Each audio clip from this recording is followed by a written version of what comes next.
ஆன்மீக சொந்தங்கள் அனைவருக்கும் அன்பான காலை வணக்கம். நாம் நம்மளுடைய சேனலில் தொடர்ந்து நிறைய சுவாரஸ்யமான ஆன்மீகம் சார்ந்த தகவல்களை தான் பார்த்துட்டு வந்துட்டு இருக்கோம். அந்த வரிசையில் இன்றைக்கி என்ன நம்ம பார்க்க போகிறோம் அப்படின்னா, சுமார் 100 ஆண்டுகளுக்கு பிறகு உருவாகக்கூடிய அற்புதமான ஒரு கிரகணம் தான் வரக்கூடிய செப்டம்பர் 21ஆம் தேதி என்று நிகழ இருக்கு.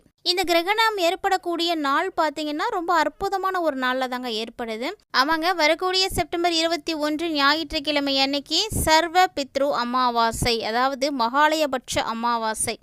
ஸோ புரட்டாசி மாதம் அமாவாசையில் கண்டிப்பாக எல்லாருமே அவங்களுடைய பித்ருக்களுக்கு வழிபாடுகள் செய்யணும் அப்படிங்கிறது எல்லாருக்கும் தெரிஞ்ச ஒரு விஷயந்தான். ஆனால் இந்த ஒரு நாளில் இந்த கிரகணமும் ஏற்பட்டிருக்கு அப்படிங்கும் பொழுது ஒரு சில பாதிப்புகள் அப்படின்றது ஏற்பட தான் செய்யும். அமாவாசை அப்படின்னு எடுத்துக்கிட்டிங்கனாலே இருள் சூழ்ந்து இருக்கக்கூடிய ஒரு நேரம். அந்த நேரத்தில் கிரகணமும் ஏற்படும் பொழுது இன்னும் எப்படி இருக்கும் அப்படின்றத நீங்கள் யோசிச்சு பாருங்களேன். ஸோ தீய சக்திகள் அதிகமாக வேலை செய்யக்கூடிய ஒரு நாள் அப்படின்னு சொல்லுவாங்க. அதனால தான் இந்த நாளில் இருந்து நம்ம வெளியில் வரணும், நிறைய பிரச்சனைகளை தீர்க்கணும் அப்படிங்கிறதுக்காக தெய்வ வழிபாடுகளை செய்கிறோம். அமாவாசையில் போய் நம்ம ஒரு தெய்வத்தை வழிபாடுகள் செய்கிறது நல்லது அப்படின்னு சொல்கிறதுக்கு காரணம் இதுதான். ஏன்னா தீய சக்திகள் உங்களை எதுவும் பண்ணக்கூடாது, அது நெருங்கக்கூடாது அப்படிங்கிறதுக்காக தான் நம்ம இறை வழிபாடுகள் மீது கவனத்தை செலுத்துகிறோம், நேரத்தை செலவிடுறோம். அதே போல் பித்ருக்கள் அந்த நாளில் வழிபாடுகள் செய்கிறது அப்படிங்கிறது ரொம்ப நல்லது. ஏன்னா அவங்களுடைய ஆசைகள் கிடைக்கும் பொழுது தான் நம்ம நல்லபடியாக வாழ முடியும். ஸோ இது மாதிரியான வேலைகள்லாம் நடக்கக்கூடிய இந்த டைமில் அமாவாசையோடு சேர்ந்து வரக்கூடிய இந்த சூரிய கிரகணம் சூரியனுடைய அஸ்தமனமானத்துக்கு பிறகு, அதாவது இரவு 11 மணிக்கு மேலே தான் இந்த கிரகணமே ஆரம்பமாகுது. அதனால் இந்த சூரிய கிரகணமானது இந்தியாவில் பெருசாக எந்த பாதிப்பையும் ஏற்படுத்தாது, முதல்ல தெரியாது. ஸோ இதை காலம் அதனால் நம்ம ஃபாலோ பண்ண வேண்டிய அவசியமெல்லாம் கிடையவே கிடையாது. ஆனால் அதனுடைய தாக்கம் பார்த்திங்கன்னா கண்டிப்பாக இருக்கும். அதில் 12 ராசிகளில் மிதுன ராசி நேயர்களுக்கு எப்படி இருக்குது, என்ன வகையான பலன்கள் எல்லாம் கிடைக்க போகுது அப்படின்றத பற்றி தான் இந்த பதிவில் நம்ம தெரிஞ்சுக்க போகிறோம். வீடியோக்குள்ளே போகிறதுக்கு முன்னாடி நீங்கள் இன்னும் நம்ம சேனலை சப்ஸ்கிரைப் பண்ணாமல் இருக்கீங்க அப்படின்னா மறக்காமல் சேனலை சப்ஸ்கிரைப் பண்ணிக்கோங்க. கூடவே பக்கத்தில் இருக்கிற பெல் சிம்பிளையும் கிளிக் பண்ணிக்கோங்க. அப்போ தான் நாங்கள் போடக்கூடிய வீடியோக்கள் எல்லாமே உங்களுக்கு நோட்டிஃபிகேஷனாக உடனுக்குடன் வந்தடையும், நீங்களும் பார்த்து பயன்பெறலாம். வாங்க வீடியோக்குள்ளே போகலாம். ராசி மண்டலத்தில் 3ஆவதாக இருக்கக்கூடிய மிதுன ராசி நேயர்களுக்கு இந்த கிரகணத்திற்கு பிறகு, அதாவது செப்டம்பர் 21க்கு அப்புறம் பார்த்திங்கன்னா எல்லா வகையிலையுமே நல்ல ஒரு மாற்றங்கள் தான் ஏற்பட இருக்குங்க. சொல்லப்போனால் உங்களுக்கு இது வரைக்கும் தடைப்பட்ட எல்லா விதமான சுபகாரியங்களும் இனி அடுத்தடுத்து உங்களுக்கு ஒரு நல்லபடியான ஒரு நிலையில் நடக்க போகுது. ஸோ நல்ல ஒரு மாற்றங்களை தான் நீங்கள் பார்க்க போகிறீங்க. சொல்லப்போனால் இந்த டைமில் தொழிலில் எந்த ஒரு சிக்கல் இருந்தாலும் அந்த சிக்கல் எல்லாமே தீர்ந்து போயிடும். தொழில் அப்படின்னு பார்த்தீங்கன்னா எல்லா வகையான தொழிலுமே உங்களுக்கு சிறப்பாக தான் இருக்குது. அதுலேயும் குறிப்பாக சொல்லணும் அப்படின்னா சில தொழில் செய்யக்கூடியவங்களுக்கெல்லாம் அடுத்தடுத்து நல்ல வாய்ப்புகள்லாம் கிடைக்க போகுதுங்க. அவங்களாம் யார் அப்படின்றத தெரிஞ்சுக்கோங்க. நீங்கள் என்ன பண்ணிகிட்ருக்கீங்க அப்படின்றத பாருங்கள். அதில் முக்கியமாக கோல்டு தொழில் செய்யக்கூடியவங்க, அதாவது நகை வாங்கி விற்கிறவங்களாக இருக்கலாம், இல்லைன்னா செய்யக்கூடியவங்களாக இருக்கலாம், கடை வச்சுருக்கக்கூடியவங்க. ஸோ இப்படி யாராக இருந்தாலும் கோல்டு சம்மந்தப்பட்ட விஷயங்கள் நீங்கள் செய்துட்ருக்கீங்களா மிதுன ராசி நேயர்களே, உங்களுடைய தொழில் வளம் ரொம்ப ரொம்ப சிறப்பாக இருக்கக்கூடிய ஒரு நேரம் தான். கிரகண காலத்துக்கு அப்புறமா உங்களுக்கு எல்லா வகையிலுமே நல்ல ஒரு மாற்றங்கள் இருக்கும். சூப்பராக சேல்ஸ் ஆகும். நிறைய ஒரு அமைப்பெலாம் இருக்குது. சொல்லப்போனால் மிதுன ராசி நேயர்கள் நிறைய பேர் பொன்னகை வாங்கி வைக்கிறதுக்கான அமைப்புகள் கூட இருக்குது. நீங்கள் வாங்கலினாலும் எப்படியாவது உங்கள் கைக்கு நகை வர மாதிரியான சூழ்நிலைகள்லாம் கூட இருக்குது. எல்லாமே இந்த டைமில் நிச்சயமாக நடக்கும். ஏன்னா கிரக சூழ்நிலைகள் எல்லாம் அப்படி இருக்குது. காரணம், உங்களுடைய ராசியில் குரு 2வது இடத்துல உச்சம் பெற்று இருக்கிறாரு. குரு பகவான் 2ல் உச்சம் பெற்று இருக்கிறது அப்படிங்கிறது ரொம்ப ரொம்ப சிறப்பான ஒரு அமைப்பு. நல்லது மட்டுமே நடக்கக்கூடிய ஒரு நேரம் தான் உங்களுக்கு. அதுவும் அக்டோபர் 8க்கு அப்புறமா இன்னும் சிறப்பாகவே நடக்க ஆரம்பிச்சு. அக்டோபர் 8க்கு அப்புறம் தான் நல்லா தான் நடக்குமா அப்படின்னா கிடையாதுங்க. கிரகணம் முடிஞ்சிருச்சு, 21க்கு அப்புறமே உங்களுக்கு எல்லாமே ஸ்டார்ட் ஆகிடும், நல்லபடியாக நடக்க ஆரம்பிச்சிடும். ஸோ அஸ்யூஷுவல் அது உங்களுடைய லைஃப்பில் நீங்களே பார்க்க ஆரம்பிச்சிடுவீங்க. கண் கூட பார்க்கும் பொழுதே தெரியும். நிறைய பேர் இந்த பதிவை பார்க்கும்போது யோசிப்பீங்க, இங்கே நம்ம பொழப்பு ரொம்ப திண்டாட்டமாக இருக்குது, இவங்க எல்லாமே கிடைக்கும், சிறப்பாக நடக்கும் அப்படின்லாம் சொல்லிகிட்டு இருக்காங்களே, இந்த மாதம் வீட்டை ரன் பண்ணுறதுக்கு கூட பணம் கையில் இல்லை அப்படின்லாம் நினைப்பீங்க. ஸோ உங்களுக்கு சூழ்நிலைகள் அப்படி இருந்தாலும் கண்டிப்பாக இந்த செப்டம்பர் 21க்கு அப்புறமா நீங்கள் மாற்றங்களை பார்க்க தான் போகிறீங்க. எப்படினாலும் உங்கள் கைக்கு பணம் வந்துடும். எல்லா வகையிலுமே நல்ல மாற்றங்கள் தான் இருக்குது. குறிப்பாக உணவு தொழில் செய்யக்கூடியவங்களுக்கும் ரொம்ப ரொம்ப நல்லா இருக்குங்க. நீங்கள் சின்னதாக ரெஸ்டாரண்ட் வச்சுருந்தீங்க அப்படின்னா கூட போதும், சிறப்பாக இருப்பீங்க.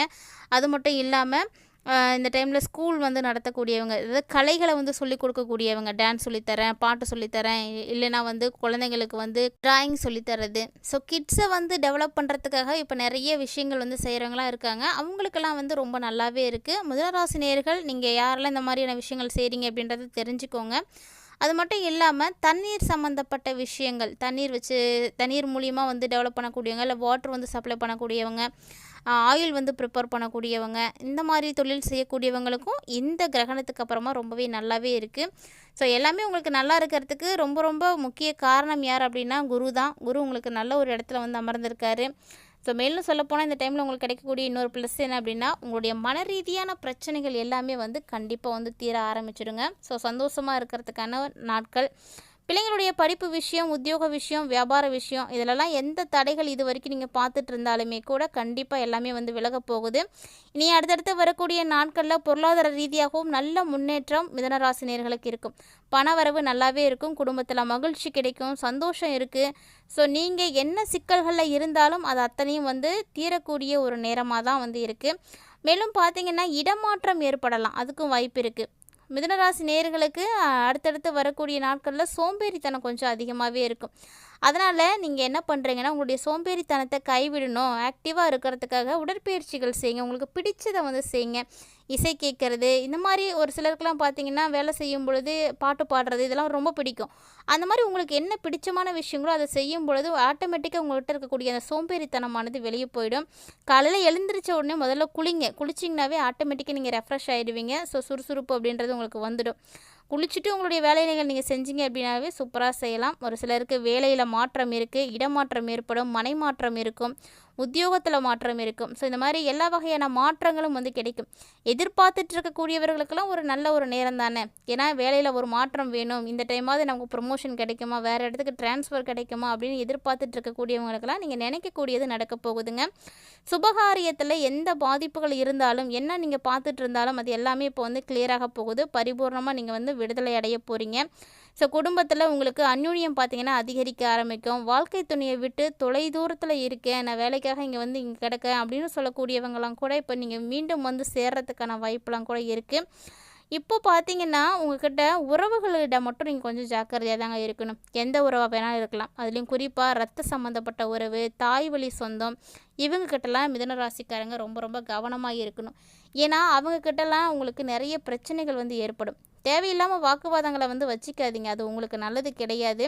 ரத்த பந்த உறவுகளை பொறுத்த வரைக்கும் ரொம்ப ரொம்ப கவனமாக தான் நீங்கள் இருக்கணும். ஏன்னா சின்ன வாக்குவாதங்களாக தான் அது ஆரம்பிக்கும். அதை பார்த்தீங்கன்னா பெருசாக வந்து வெடிக்க ஆரம்பிச்சுட்டு பெரிய பிரச்சனையாக போய் முடிஞ்சிடும். அதனால் யாருக்கிட்டையுமே வாக்குவாதம் பண்ணாதீங்க.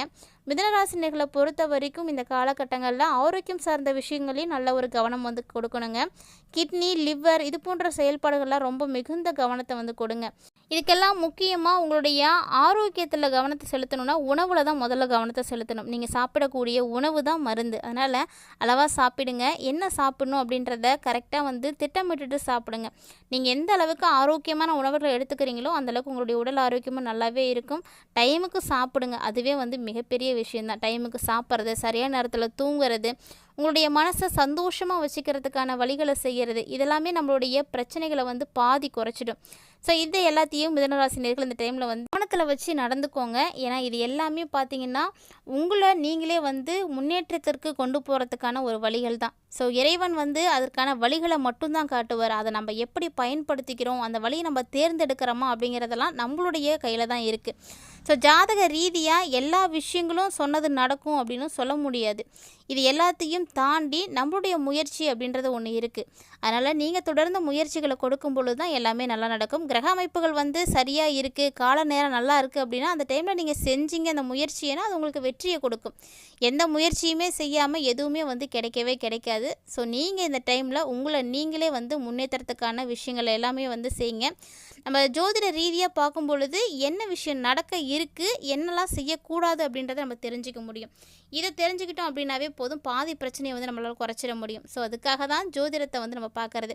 மேலும் மிதுனராசி நேயர்களாகிய நீங்கள் இந்த கிரகணத்திற்கு அப்புறமா ரொம்ப நல்ல மாற்றங்கள் வந்து கிடைக்கிறதுக்கு தொடர்ந்து நீங்கள் முருகன் வழிபாடுகள் செய்யுங்க. ஆல்ரெடி நான் முருகன் வழிபாடு தாங்க தொடர்ந்து செய்துட்ருக்கேன் அப்படின்றவங்களாம் தொடர்ந்து செய்யுங்க, கைவிட்றாதீங்க. ஏன்னா முருகன் வழிபாடு தான் உங்களுக்கு இந்த டைமில் ரொம்ப நல்ல கை கொடுக்க போகுது. நல்ல ஒரு ஏற்றம் மாற்றம் எல்லாமே வந்து கொடுக்கும். எல்லா வகையிலுமே நன்மைகள் வந்து கொடுக்க போகுது. ஸோ மறக்காமல் வீடியோக்கில் இருக்கக்கூடிய கமெண்ட் பாக்ஸில் ஓம் முருகா போற்றி போற்றி அப்படின்னு கமெண்ட் பண்ணுங்கள். முருகப்பெருமானை உங்களுக்கு ரொம்ப பிடிக்கும் அப்படின்னா இந்த வீடியோக்கு மறக்காமல் ஒரு லைக் தட்டி விட்டுருங்க. வீடியோ உங்களுக்கு பிடிச்சிருந்தா லைக் பண்ணி ஷேர் பண்ணுங்கள். மறக்காமல் உங்கள் ஃப்ரெண்ட்ஸ் அண்ட் ஃபேமிலியோட ஷேர் பண்ணுங்கள். அவர்களும் பார்த்து பயன்பெறட்டும். மீண்டும் மற்றும் ஒரு சுவாரஸ்யமான ஆன்மீக தலைப்பில் சந்திக்கலாம்.